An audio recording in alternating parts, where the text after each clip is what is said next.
O martelo foi batido e o barulho chegou até Brasília, até o campo do Flávio Bolsonaro, até cada senador que apostou que essa pauta nunca sairia do lugar.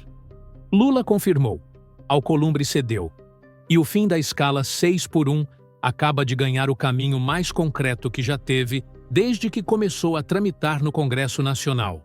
Isso não é rumor, não é promessa de campanha, é oficial. O presidente do Senado, Davi Alcolumbre, encaminhou formalmente às comissões competentes a PEC, que prevê o fim da escala 6x1, junto com a PEC da Segurança Pública e a PEC dos minerais críticos e estratégicos. Em comunicado, ele mesmo confirmou: as matérias seguirão o rito ordinário, com análise e aprofundamento necessários.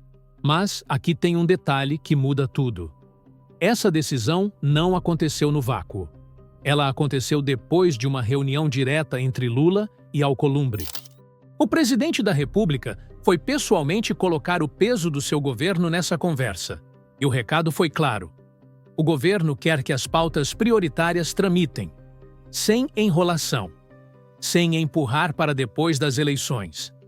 Lula bateu o martelo. E agora, o campo de Flávio Bolsonaro, que passou meses articulando para enterrar essa pauta, acorda com a notícia que menos queria receber. O jogo mudou. E neste vídeo, eu vou te mostrar exatamente como essa virada aconteceu, quem estava do outro lado do tabuleiro tentando impedir e o que ainda está em aberto nessa história, porque nem tudo está resolvido ainda. Mas antes de continuar, reserve um momento para curtir o vídeo e se inscrever. Mas só se você realmente gostar do que eu faço aqui. Me conta também de onde você está assistindo isso, cidade e hora. Quero saber se estamos juntos em tempo real nessa. Agora, feito isso, então vamos continuar. Presta atenção, porque essa parte é importante. Pensa numa mãe que cria os filhos sozinha. Acorda antes do sol, trabalha 6 dias seguidos, chega em casa quando os filhos já estão dormindo. No único dia de folga, ela ainda tem a casa para cuidar, a feira para fazer, o filho para levar no médico. Não tem descanso de verdade. Não tem fim de semana. Não tem tempo de ser mãe fora do horário do trabalho. Essa é a realidade de milhões de brasileiros que dependem do fim da 6x1. Não como pauta política, mas como respiração. E os números confirmam o que o corpo já sente. Estudos de saúde do trabalhador mostram que jornadas de 6 dias consecutivos aumentam significativamente o risco de doenças cardiovasculares, transtornos de ansiedade e burnout. O Brasil é um dos poucos países do mundo desenvolvido, ou em desenvolvimento com pretensões de desenvolvimento, que ainda mantém esse modelo como regra. Na maioria dos países da Europa, a semana de 5 dias é lei há décadas. Em alguns, já se discute a semana de 4 dias. Aqui, a gente ainda briga pelo básico: ter sábado em casa. A mudança para a escala 5x2 não é só uma questão de descanso. É uma questão de saúde pública, de produtividade, de família, de dignidade. Um trabalhador descansado produz mais, adoece menos e vive melhor. Isso não é discurso de esquerda. É dado. E enquanto essa realidade existia, havia gente muito interessada em mantê-la assim. Gente com nome, com partido, com voto registrado. O fim da escala 6x1 não estava parado por acidente. Um grupo de senadores se articulou para apresentar o que ficou conhecido como a PEC alternativa, ou, como boa parte do público passou a chamar sem cerimônia nenhuma, a PEC da escravidão, ou a PEC 7x0. Por que esse nome? Porque em vez de garantir 2 dias de folga por semana ao trabalhador, essa proposta alternativa sugeria que o pagamento seria feito por hora trabalhada, sem nem garantir o salário mínimo como piso. Traduzindo, o trabalhador poderia trabalhar mais, receber menos, e o empregador teria mais liberdade para explorar sem limite legal claro. E quem estava na lista dos signatários dessa PEC? Flávio Bolsonaro, Rogério Marinho, Damares Alves, Marcos Pontes, Tereza Cristina, Magno Malta, Uma lista com 16 senadores do PL e mais aliados de outros partidos. Um total que chega perto de 40 nomes, todos assinando juntos uma proposta que, na prática, jogava areia no caminho do fim da 6x1. Coincidência? Pensa bem no que isso significa. Flávio Bolsonaro é candidato à presidência da República em 2026. E um dos pilares da sua base eleitoral é exatamente a classe trabalhadora, que hoje acorda às 4 da manhã para trabalhar 6 dias seguidos. Ao mesmo tempo, o mesmo Flávio assina uma PEC que poderia retirar até o salário mínimo garantido desse trabalhador. Não é contradição acidental, é escolha deliberada e documentada. Mas há algo ainda mais importante aqui, e eu preciso que você segure essa informação porque ela vai se conectar com o que vem depois. Enquanto essa articulação acontecia no Senado, Alcolumbre simplesmente não pautava a PEC original, a que realmente acabaria com o 6x1. Semanas passavam, meses. A Câmara já tinha aprovado. A pressão popular era enorme e o Senado ficava em silêncio. Isso não era lentidão burocrática, era estratégia. Agora, só um segundo antes de continuar. Cada vez que esse assunto aparece, metade das pessoas na conversa não tem os fatos e acaba perdendo o debate mesmo tendo razão. Se você não quer ser essa pessoa, olha o que eu deixei na descrição desse vídeo e também no primeiro comentário fixado. Dito isso, vamos continuar. Davi Alcolumbre não é exatamente o favorito do público que acompanha esse canal. E tem motivo para isso. Os comentários que chegam aqui são diretos. Não confio nesse homem. Ele só faz isso por interesse eleitoral. Cuidado com o jabuti que vão colocar lá dentro. Essa desconfiança não é paranoia. Não é radicalismo. É memória. É gente que já viu político prometer uma coisa na porta da frente e entregar outra pela janela dos fundos. E que aprendeu, na marra, a não comemorar antes do placar final. Eu entendo esse sentimento. E mais do que isso, eu compartilho ele. Para entender o peso dessa virada, você precisa saber o que aconteceu antes dela. A PEC do fim da 6x1 foi aprovada na Câmara dos Deputados em meio a uma pressão popular histórica. Trabalhadores nas redes, sindicatos mobilizados, hashtags que dominaram o trending por dias seguidos. Foi uma vitória real, conquistada com muito barulho. E quando chegou ao Senado, parou. Simplesmente parou. Meses se passaram.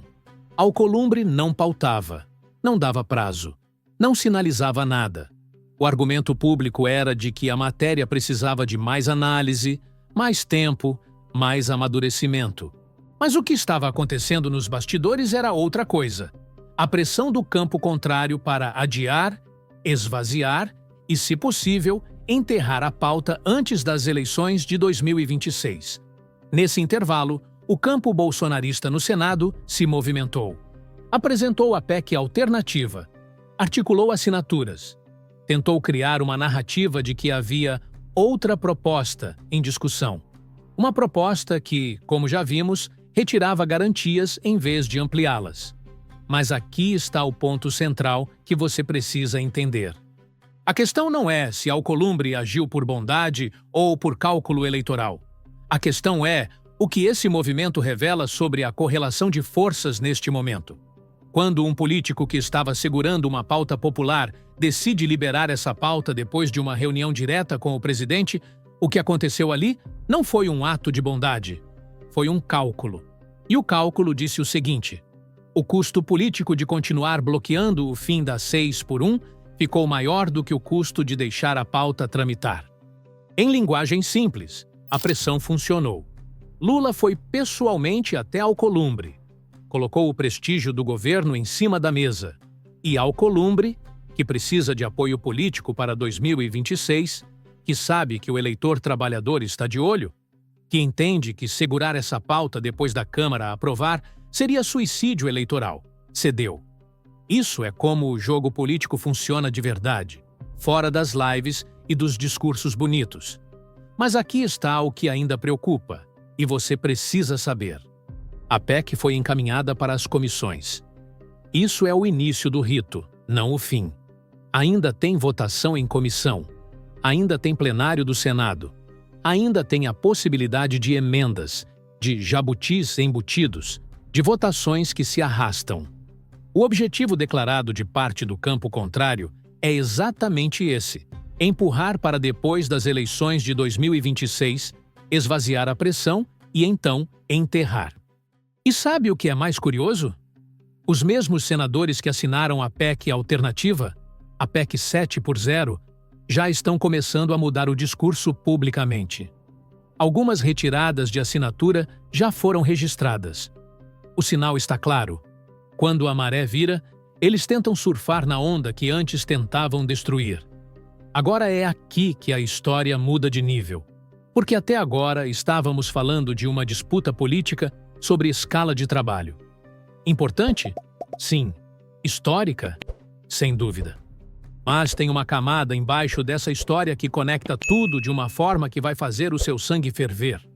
Flávio Bolsonaro está no centro de um escândalo financeiro que até hoje não tem explicação pública satisfatória. O nome que você já deve ter ouvido: Vorcaro. O banqueiro Daniel Vorcaro, do Banco Master, uma das maiores instituições bancárias privadas do país, que acumulou bilhões em ativos nos últimos anos e ganhou projeção nacional a partir de uma estratégia agressiva de captação de recursos, aparece no radar de investigações e relatos públicos como alguém que teria repassado recursos ao campo bolsonarista. E o nome de Flávio surge nessa conexão de forma que, segundo os próprios dados que circularam nas redes e nos veículos de imprensa, exige resposta pública. O Banco Master não é um banco qualquer. É uma instituição que cresceu de forma acelerada num modelo de negócios que gerou questionamentos regulatórios e chamou a atenção do mercado financeiro. A ligação entre o setor financeiro privado e o financiamento político não é novidade no Brasil. Mas quando ela envolve valores expressivos e nomes de candidatos à presidência, o nível de escrutínio precisa ser proporcional. Os relatos que chegaram ao conhecimento público, ainda objeto de apuração, falam em movimentações financeiras expressivas, na casa das dezenas de milhões de dólares, que teriam circulado no entorno do campo bolsonarista no Senado. Capital político, patrimônio não declarado, dinheiro sem rastro visível. E Flávio, até hoje, não apresentou explicação clara e satisfatória sobre sua relação com esses recursos. O que sabemos com certeza, quando o assunto veio à tona com mais força, o impacto nas pesquisas foi imediato. O CEO da Quest explicou publicamente: Flávio caiu de forma significativa nas intenções de voto quando o escândalo do Vorcaro ganhou espaço. E quando a mídia parou de falar sobre o assunto, ele voltou a crescer. Isso não é coincidência. Isso é o poder da informação nessa disputa. E sabe quem está em silêncio sobre isso? André Mendonça, o ministro indicado por Bolsonaro ao STF, que hoje ocupa uma cadeira que deveria zelar pela imparcialidade institucional.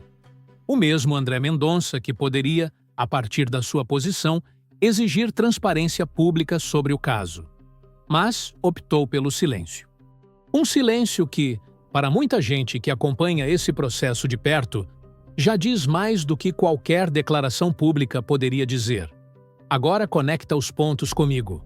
O mesmo Flávio Bolsonaro, que tem um escândalo financeiro sem resposta pública, é o mesmo Flávio que assinou a PEC que poderia retirar o salário mínimo garantido do trabalhador brasileiro. É o mesmo Flávio que articulou no Senado para bloquear o fim das 6x1. É o mesmo Flávio que usa o Congresso como escudo patrimonial enquanto trabalhadores acordam antes do sol 6 dias por semana. 2 pesos, 2 medidas. Para o trabalhador, menos direito, menos descanso, menos garantia. Para o campo de Flávio, movimentação financeira sem explicação, proteção institucional, impunidade midiática. E é exatamente por isso que esse vídeo existe. Agora, guarda bem essa informação. Porque é aqui que muita gente percebe que sabia do caso, mas ainda não tinha entendido o tamanho dele. Se você quiser deixar isso tudo mais fácil de consultar depois, eu deixei um presente na descrição e também no comentário fixado. Seguimos. Vamos ser diretos sobre o que está em jogo aqui. A vitória da PEC do fim da 6x1 avançando no Senado não é só uma conquista trabalhista, é um sinal político de leitura obrigatória para 2026, porque ela prova 3 coisas ao mesmo tempo. Primeiro, pressão popular funciona. Meses de mobilização, de hashtags, de comentários, de compartilhamentos, de trabalhadores cobrando publicamente nos perfis dos senadores. Tudo isso produziu resultado concreto. Não foi bondade de político, foi custo eleitoral calculado. Segundo, o campo de Flávio errou o cálculo. Ao se posicionar contra o fim da 6x1, de forma documentada, com assinatura na PEC alternativa, esse campo entregou ao campo contrário uma arma eleitoral poderosa para 2026.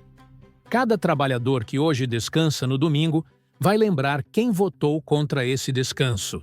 Terceiro, a narrativa de que Flávio representa o trabalhador está rachada.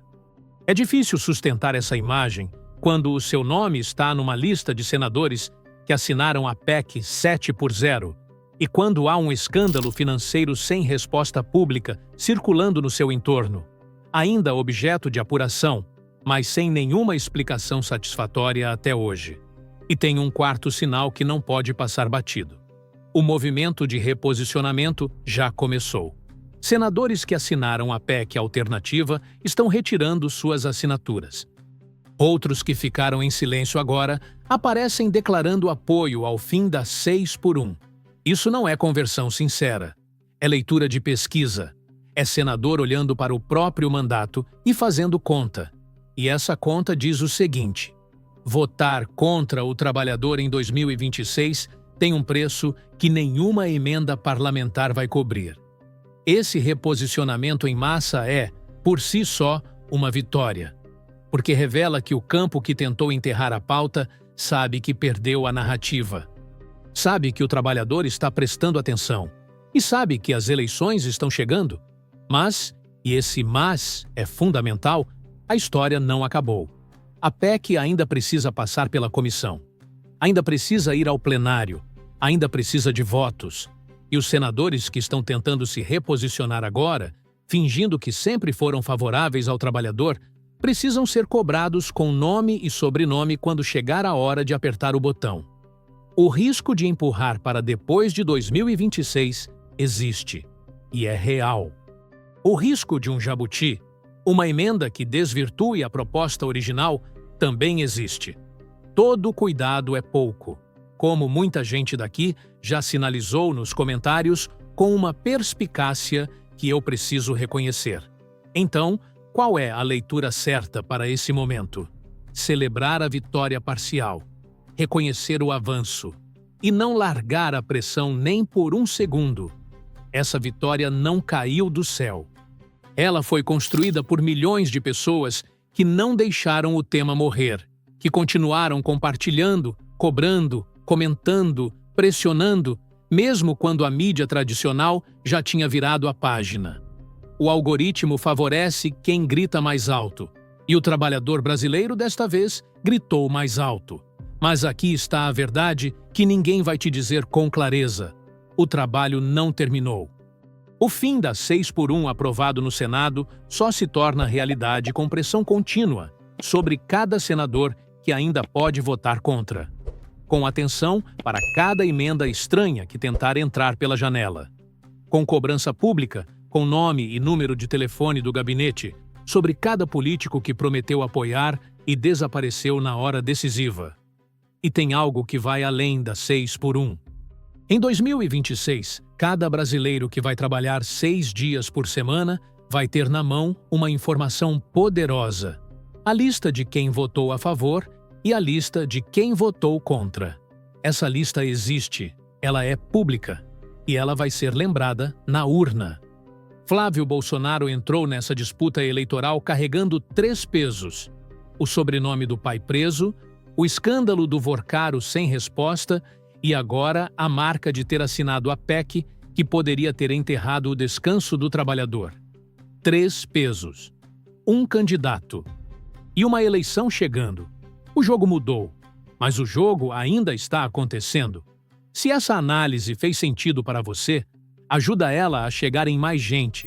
Compartilha esse vídeo com quem você conhece que trabalha na escala 6x1, com quem ainda não entendeu o que está em jogo, com quem precisa saber quem votou a favor e quem votou contra o descanso dele. Curtir o vídeo leva 2 segundos e faz esse conteúdo alcançar muito mais gente do que os algoritmos normalmente deixariam. Se inscreve no canal e ativa o sininho, porque os próximos desdobramentos dessa história vão acontecer rápido e eu não quero que você fique de fora. Na sua opinião, Alcolumbre vai manter a palavra e votar o fim da 6x1 antes das eleições de 2026 ou vai encontrar uma desculpa para empurrar? Comenta aqui embaixo. Quero saber o que vocês acham.